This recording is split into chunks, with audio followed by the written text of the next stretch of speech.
the first day I went to work, I knocked, the door was open, but I knocked anyway. And this guy's name was Steve Snyder. He didn't say anything. He just beckoned me in. So I walked in. And he still didn't say anything, but he reached behind him without even looking. And he took down exactly the book he needed. And he put it on his desk. And I thought that was weird. And then he started looking through it. It was the Pantone color guide. He started leafing through the pages, going through the reds, getting into the browns, into the lighter browns, the mocha colors, and he tore out a little swatch. Still hasn't said anything to me. He put the swatch down on his desk. He put his finger on the swatch, and he slid it over to me. And he said, "That's how I take my coffee." And I thought, in 1 second, I thought, I dropped out of college for this.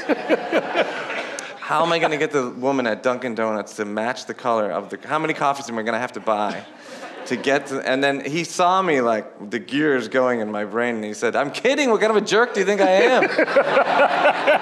And it turns out that this is one of the most influential people in my life. I grew up without a father, so he was a father figure to me. He taught me everything he knew about design. He taught me of an important lesson, which I share in the book, that creativity is a renewable resource. We never run out of it. Any problem, any challenge can be approached infinite times. And he taught me to design without ego. He taught me this neat trick. He taught me how to lie by not lying, by telling two truths you can lie. And I'll give you an example. This one's worth listening to. I'll give you an example. I would go out to dinner with he and his wife, and the waiter would say, "Oh, Steve, is this your son?"